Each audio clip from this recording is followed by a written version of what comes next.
এই কথা শুনে ভারতী গোসাই বললেন, নিমাই তুমি পারবে, তুমি পারবে নিমাই।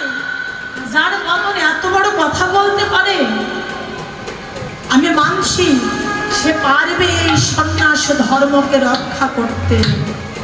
বাহ, যাও ধৈর্যকার্য সেরে এসো, আমি আজই এক্ষুনি তোমাকে সন্ন্যাস মন্ত্রে দীক্ষা দান করি। মধুশীলের কাছে গিয়ে ধৈর্যকার্য সেরে আসলেন।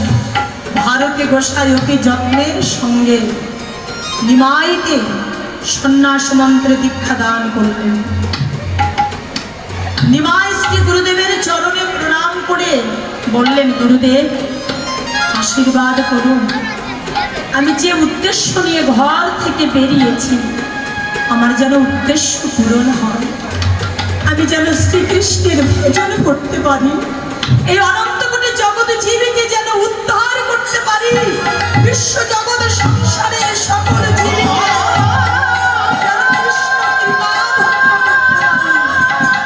সবাই যেন কৃষ্ণ কৃপা লাভ করে জীবন সার্থক করতে পারে।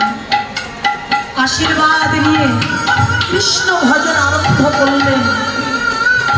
ভজন করতে এসে প্রয়াগে যখন সনাতনের সঙ্গে দেখা হয়ে যায়, মহাপ্রভু সনাতনকে ডেকে বলছে, ও সনাতন শোনো শোনো। কি প্রভু? জানো সনাতন,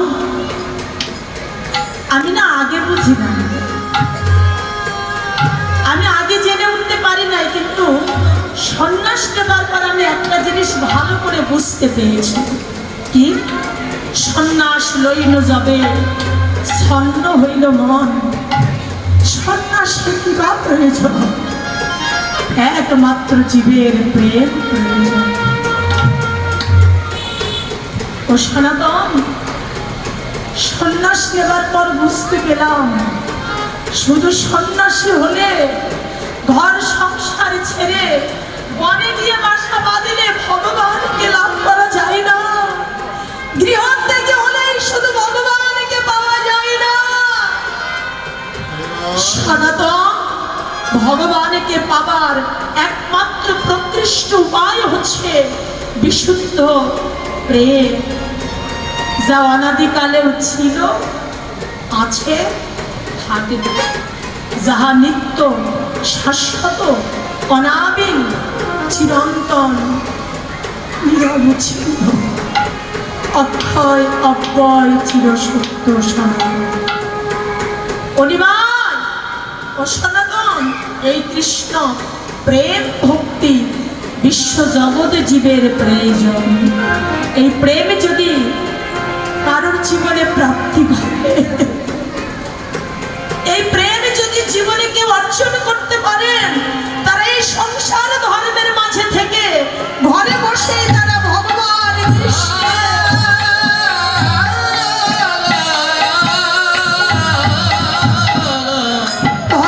কৃষ্ণের তারা দর্শন পাবে, করবে। কৃষ্ণকে পাওয়ার জন্য ঘর সংসার ছেড়ে যাবার প্রয়োজন।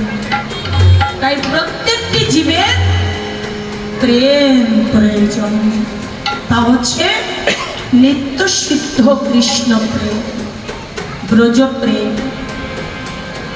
যে প্রেম দিয়ে ব্রজের ব্রজজন ব্রজবাসী ভক্তগণ শ্রী ভগবানকে কেউ পেলেন প্রভু রূপে, কেউ পেলেন সখা রূপে, কেউ পেলেন পুত্র রূপে, কেউ বা পেলেন তাকে পতিরূপে। ভাগবতে দশম স্কন্ধে তিনটি প্রেমের আলোচনা এবং প্রাধান্যটা বেশি দিলেন, সেটা হচ্ছে সখ্য, বাৎসল্য, কিন্তু ভাগবতে চারটি প্রেম স্থান পেয়েছে। দাস্য, সখ্য, বাৎসল্য, মধুর, এই চারি রস, এই চার রতি যার ব্রজে কৃষ্ণ তার বংশ। তো তারই মধ্যে তিনটি প্রেমকে নিয়ে আমরা একটু আলোচনা বেশি। তাহলে দেখুন, যারাই ভগবানকে পেয়েছে, ভালো ভালো খেতে দিয়ে পায়নি মাগো, ছানা মাখন দিয়ে পাইনি, রাজভোগ রান্না করে ভগবানের ভোগ লাগিয়ে তারা ভগবানকে পাননি। ব্রজের অসংখ্য ব্রজবাসী যত ভক্ত ছিলেন, ব্রজের যত ব্রজজন ছিলেন, তারা শুধু ভগবানকে পেয়েছে। হৃদয়ের শুদ্ধ প্রেম, ভক্তি, ভালোবাসা আর ভালোবাসা। তাই তো আমাদের পূজ্যপাদ আচার্য ডক্টর মহানামপ্রত ব্রহ্মচারীজি মহারাজ, তিনি তার গৌর কথামৃত গ্রন্থে অনন্ত করে জগৎ জীবের উদ্দেশ্য করে বলেছে, জীব ভগবানকে যা দিয়ে পাওয়া যায় সেটা তোমাদের সবার হৃদয়ে আছে, আর সেটাই হচ্ছে হৃদয়ের ভালোবাসা।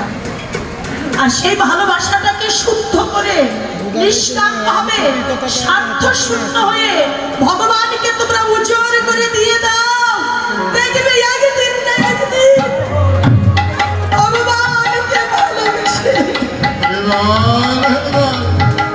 তোমাদের কাছে বাবার সৌভাগ্যের উদয় হবে। কারণ ভগবানকে শুধু ভালোবাসা দিয়ে পাওয়া, কারণ ভগবান আর কোনো কিছুর প্রতি দুর্বল নয়। ভগবান সর্বশক্তিধর, সর্বত্র তিনি মহাবলশালী, কিন্তু ভগবান শুধু একটি জায়গাতে বড় দুর্বল, যেখানে ভগবানের কোনো শক্তি আর কাজ করে না, ভগবানের ভগবত্তা থাকে না, যেখানে ভগবানের ঈশ্বরত্ব থাকে না, ভগবানের বিরাটত্বের অভিমান থাকে না, সেটা হচ্ছে ভক্তি হৃদয়ের শুদ্ধ প্রেম আর ভক্তি ভালোবাসার কাছে। ভক্তের শুদ্ধ প্রেমের কাছে ভগবানের সমস্ত শক্তি দুর্বল করে দেয়। তাই তো ভগবান যুগে যুগে এসেছেন, মাগো যুগে যুগে ভক্তের দুয়ারে এসেছেন। ভগবান ভক্তকে উজাড় করে সব কিছু দিয়ে দিয়েছে, কোনোদিন কোনো কিছু ভক্তের কাছে দাবি করে। শুধু একটা জিনিসের প্রতি ভক্তের কাছে ভগবানের দাবি ছিল, সেটা কি জানেন? তোমরা আমায় একটু ভালোবেসো,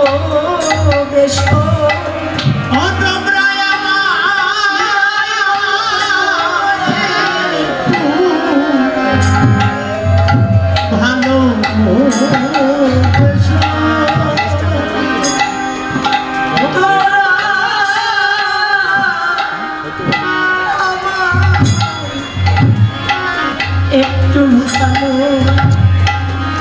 ভালোবেসো।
আমায় একটু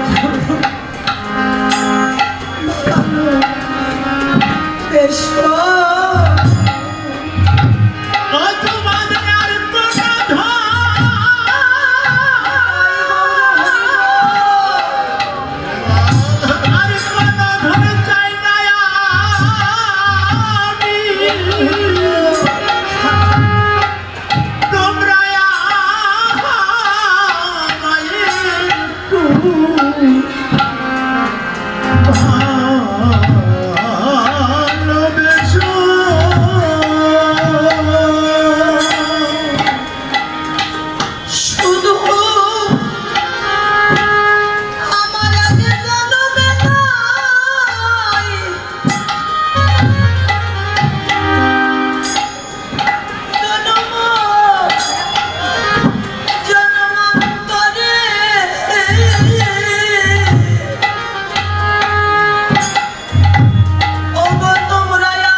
ভালোবাসা ব্যতীত ভগবান আর কিছু চান। আর এই ভগবান এই ভালোবাসার কাছেই ধরা, ভালোবাসার কাছেই তিনি বাধা, ভালোবাসার কাছে ভগবান কেনা। এই প্রেম ও ভক্তি ভালোবাসার কাছেই ভগবান চিরঋণী, যা তিনি কোনোদিন কোনো কালে শোধ করতে পারেন না। দেখুন, যেটা স্বয়ং মহাপ্রভু নিজ বদনে প্রকাশ করেছিলেন। প্রথমত, প্রভু যখন গম্ভীরায় ছিলেন, প্রভু শয়ানে আছেন, আর এদিকে অগণিত ভক্ত গম্ভীরার দ্বারে সকল ভক্ত প্রভুর দর্শন প্রতীক্ষায় আছে। এমত সময়ে গোবিন্দ দাস ঠাকুর ঈশ্বরপুরীর কাছে তিনি প্রতিশ্রুতি পেয়ে আসলেন প্রভুর দর্শনে। এসে নিমাই নিমাই বলে ডাকছেন। সকলে যেন গোবিন্দ দাসের উপরে রাগান্বিত হলেন। কি ব্যাপার, তুমি আমাদের প্রভুর নাম ধরে ওইভাবে ডাকছো, এত বড় সাহস তুমি কোত্থেকে পেয়েছো? এত বড় সাহস তোমাকে কে দিয়েছে? তুমি আমাদের প্রভুর নাম ধরে ধরে ডাকছো। বলছে, শোনো, এত কিছু জানার প্রয়োজন নেই, দয়া করে একবার নিমাইকে গিয়ে বলো যে গোবিন্দ দাস এসেছে। আসলে কথা সবাই তো আর জানেন না। নিমাইয়ের সঙ্গে গোবিন্দ দাসের যে কি সম্বন্ধ সম্পর্ক, সেটা সকলেই তার জানেন। কারণ মহাপ্রভু এবং গোবিন্দ দাস ঠাকুর তারা দুজনেই হলেন শ্রী গুরুদেব ঈশ্বরপুরীর কাছে। তাহলে তারা যদি পরস্পরে ঈশ্বরপুরী গুরুদেবের কাছে যদি দীক্ষা গ্রহণ করে থাকেন, তাহলে গুরু ভাই নাম ধরে ডাকার অধিকার তো থাকতেই পারে নাকি? যদি ভুল হয় ক্ষমা দৃষ্টিতে দেখবেন। আমি ছোট মানুষ তো, ভগবানের লীলা সম্পর্কে আমার কোনো জ্ঞান নেই। হ্যাঁ, তো এটা তার অনেকেই জানেন। তো যখন প্রভুকে গিয়ে জানালেন যে প্রভু তোমাকে গোবিন্দ দাস ঠাকুর ডাকছে, গোবিন্দ দাস ডাকছে, প্রভু জেগে উঠে দৌড়ি করে আসলেন। এসে গোবিন্দ দাসকে দেখা মাত্র দুবাহু প্রসার করে বুকে জড়িয়ে দিলেন। এটা হলো ভালোবাসার নিয়ম। যেখানে শুদ্ধ ভালোবাসা থাকে সেখানে আর কোনো কিছুর অপেক্ষা থাকে না। গোবিন্দ দাসকে জড়িয়ে ধরে পরস্পর প্রেমালিঙ্গন করলেন। তারপর জিজ্ঞাসা করলে, গোবিন্দ দাস কেন এসেছো জানতে পারি? তখন বলছে, মা আজকে আমি তোমার কাছে একটা নিবেদন রাখতে এসেছি, জানি না তুমি সেই কথাটুকু রাখবে কিনা। কি কথা? যে আমার গুরুদেবের নির্দেশ, আমি যতদিন তুমি আছো তোমার পাশে আমি থেকে তোমার ওই শ্রী চরণ সেবা করতে চাই। অন্তত পক্ষে তুমি এইটুকু থেকে আমাকে বঞ্চিত করবে না, কারণ আমার গুরুদেবের নির্দেশ। আর গুরুদেবের এই নির্দেশটা কেন হলো?